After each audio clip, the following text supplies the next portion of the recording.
Welcome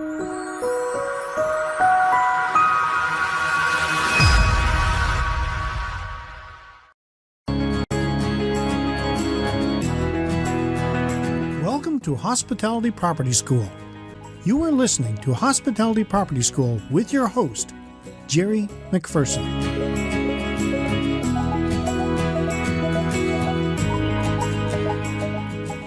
Welcome to another edition of Hospitality Property School. I am your instructor, Jerry McPherson, and today I am going to talk about the benefits of a property newsletter. In today's market, it is important for any independent hotel, resort, inn, or bed and breakfast to stay in the mind of previous or potential guests. One way that works and has shown to have high success rates is sending emails. But I don't mean just regular emails, I mean newsletters. Many hospitality properties are using newsletters as a way to market their rate specials, packages, services, and local events. So where do you start? Well, 1, you have to make a plan. Before you write a word, decide on your goals for the newsletter. Do you want to generate leads, get more email contacts, send traffic to your website? 2, what's going to be your content? Once you've decided on your goal for your newsletter, you have to decide on the content. When starting a new newsletter, I used to drive myself crazy, spending hours looking for material. Now, I let the material find me. Now here's what you could do. Use your personal experiences and stories. Read your local newspaper. Speak with experts in your area.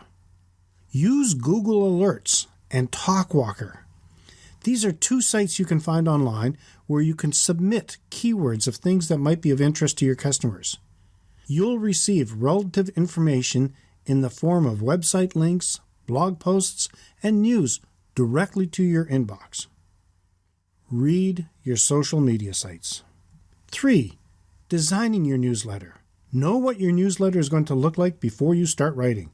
That way, you'll know how much space you'll need for each section. It doesn't have to be glitzy or overwhelming to the eye.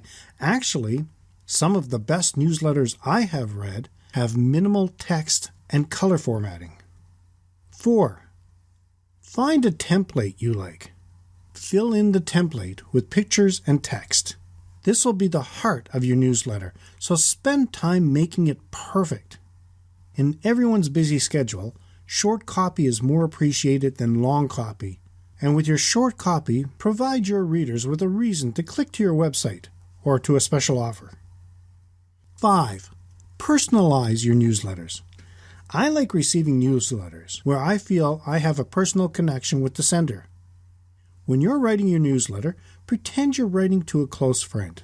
If your autoresponder program allows, personalize your newsletter.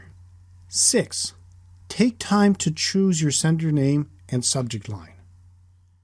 Receiving a newsletter from a real person gives it a personal touch. Subject lines can be a little harder and should be given some time. When you're looking at your subject lines, ask yourself, would I open this?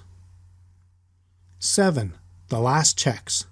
Make sure you have both alt or alternative text for your pictures and a plain text option set up on your autoresponder. Some of your customers might not be able to display HTML properly.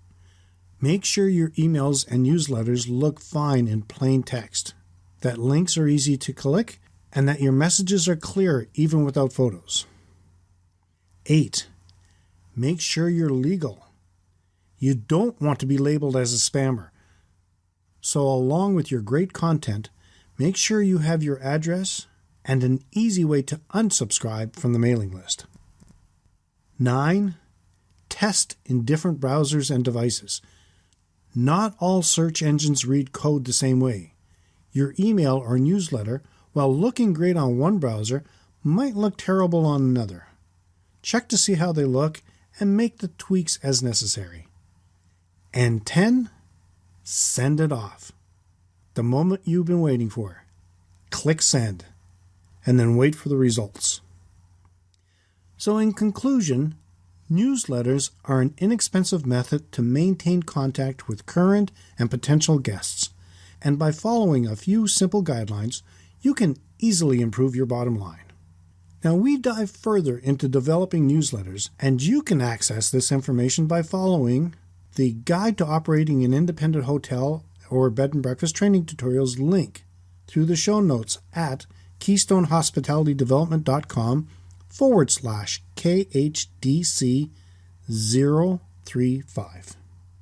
If you have any interesting stories about newsletters and would like to share, or have any questions or feedback, you can leave them in the comment section of the show notes at KeystoneHospitalityDevelopment.com/KHDC 035. Well, that's it for today's session of Hospitality Property School. As always, we appreciate your comments, and if you do have topic ideas, please feel free to reach out to us on Facebook at facebook.com/KeystoneHDC, on Twitter at twitter.com/KeystoneHDC, or by email at info@KeystoneHospitalityDevelopment.com. As always, let's work together to put heads in your beds. Until next time, have a fun day.